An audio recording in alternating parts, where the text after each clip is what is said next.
नमस्कार, स्वागत है आपका टीएफटी इंडिया में। मैं पूर्णिमा बेहरा और आप देख रहे हैं देश की बड़ी खबरें।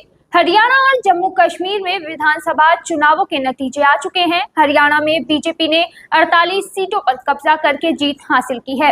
वहीं कांग्रेस को 90 में से 37 सीटें मिली हैं, जबकि इंडियन नेशनल लोक दल को 2 और अन्य ने 3 सीटों पर जीत हासिल की है। वहीं बात करें जम्मू कश्मीर की, तो जम्मू कश्मीर में नेशनल कॉन्फ्रेंस ने 42 सीटें अपने नाम कर जीत हासिल की है। इसके अलावा कांग्रेस को 6, भाजपा को 29 और पीडीपी को 3 व अन्य को 7 सीटें हासिल हुई हैं। ऐसे में अब जहां बीजेपी को मजबूती मिली है, तो वहीं विपक्ष लगातार चुनाव आयोग पर सवाल खड़ा कर रहा है। हालांकि चुनाव आयोग विपक्ष के आरोपों और सवालों से भागता हुआ दिख रहा है। कांग्रेस नेता पवन खेड़ा और जयराम रमेश ने प्रेस कॉन्फ्रेंस कर ये कहा है कि 3 विधानसभा क्षेत्रों में ईवीएम मशीन बदली गई। बीजेपी को इसका फायदा डायरेक्ट मिला है। आपको बता दें कि हरियाणा में छुलाना सीट को लेकर काफी चर्चा हो रही थी। हालांकि यहां से कांग्रेस की विनेश फोगाट ने जीत हासिल कर बीजेपी के योगेश कुमार को हरा दिया है। हरियाणा विधानसभा चुनाव में छुलाना सीट से कांग्रेस प्रत्याशी विनेश फोगाट ने जीत दर्ज की है। विनेश फोगाट ने 6015 मतों से जीत हासिल की है। विनेश को कुल 65,080 वोट मिले, जबकि उनके निकटतम प्रतिद्वंदी योगेश कुमार को कुल 59,065 वोट मिले। विनेश फोगाट ने अपनी जीत पर कहा कि ये हर उस लड़की और महिला की लड़ाई है जो संघर्ष के रास्ते को हमेशा चुनती है। इस देश ने मुझे जो प्यार दिया है उसे मैं हमेशा बना कर रहूंगी। हरियाणा विधानसभा चुनाव में मिली हार और जम्मू कश्मीर में गठबंधन की जीत के एक दिन बाद कांग्रेस नेता राहुल गांधी ने बयान दिया है। राहुल गांधी ने सोशल मीडिया साइट एक्स पर लिखा है कि जम्मू कश्मीर के लोगों का तहे दिल से शुक्रिया।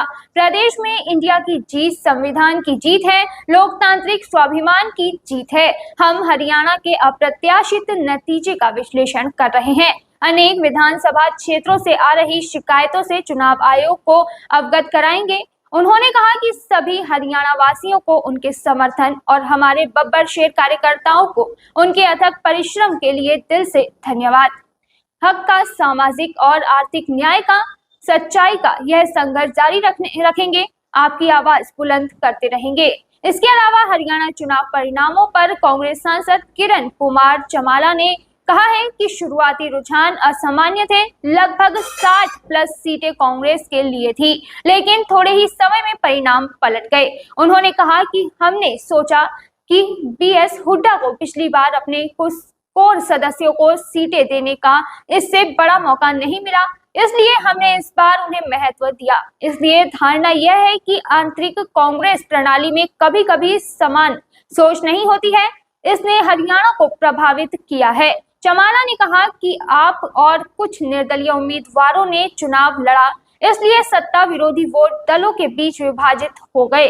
अगर उचित चर्चा होती ताकि सत्ता विरोधी वोटों का कांग्रेस की ओर ध्रुवीकरण होता और हम अच्छे तरीके से जीत जाते।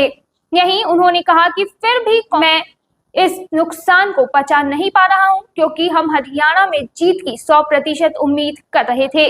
जम्मू और कश्मीर में ठीक वैसा ही हुआ जैसा होना चाहिए था। इसलिए हमें उम्मीद है कि आगामी झारखंड और महाराष्ट्र चुनावों में कांग्रेस सर्वश्रेष्ठ प्रदर्शन करेगी और हम दिन ब दिन सबक सीखेंगे। उन्होंने कहा कि मुझे इस बात की भी चिंता थी कि भाजपा सत्ता में बने रहना चाहती है, वे हमेशा चीजों में हेरफेर करते हैं। वहीं हरियाणा और जम्मू कश्मीर विधानसभा चुनाव 2024 के परिणाम पर कांग्रेस नेता वी हनुमंत राव ने भी प्रतिक्रिया दी है। उन्होंने कहा कि हर जगह एग्जिट पोल में हमारी जीत बताई गई थी, लेकिन फिर भी हम हार गए। इसके पीछे क्या कारण थे, मल्लिकार्जुन खड़गे और केसी वेणुगोपाल इसमें सर्वे करेंगे। राहुल गांधी, प्रियंका गांधी सभी लोग हरियाणा गए, वहां का माहौल तो हमारे पक्ष में था। हम इसके बारे में विचार करेंगे ताकि आने वाले दिनों में हम उसे सुधार कर पाएं।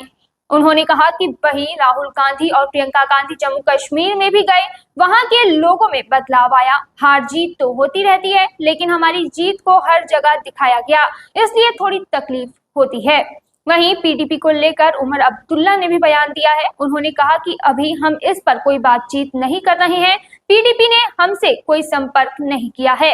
हमने उनसे कोई संपर्क नहीं किया है। फिलहाल चुनावों के नतीजों को देखते हुए मुझे लगता है कि ये उनके लिए काफी झटका है। हरियाणा और जम्मू कश्मीर के नतीजों पर प्रियंका चतुर्वेदी ने भी बयान दिया है।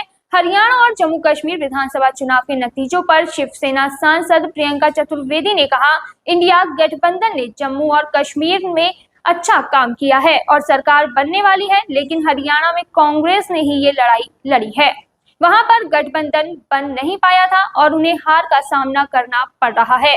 कांग्रेस में इतने लोग शामिल हो रहे थे, भाजपा पर सवाल उठाए जा रहे थे, सबने खारिज कर दिया था भाजपा को, फिर भी वो जीत कर आई, ये उनके लिए बधाई का विषय है।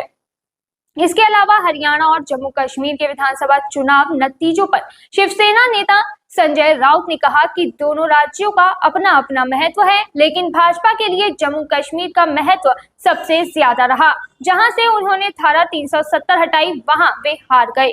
उन्होंने कहा कि हरियाणा में इंडिया गठबंधन नहीं बन पाया क्योंकि कांग्रेस को लगता था कि वे अपनी ताकत पर जीत जाएंगे, तो सत्ता में कोई और भागीदार नहीं चाहिए। कांग्रेस के जो नेता हैं हुड्डा जी, उन्हें लगा कि वे ही जीतेंगे। राउत ने कहा कि मैं मानता हूं कि भाजपा ने जो चुनाव लड़ा है वो बहुत ही बेहतरीन तरीके से लड़ा है। हारी हुई बाजी भाजपा ने जीत ली, ये मानना पड़ेगा, और कांग्रेस तो जीत रही थी।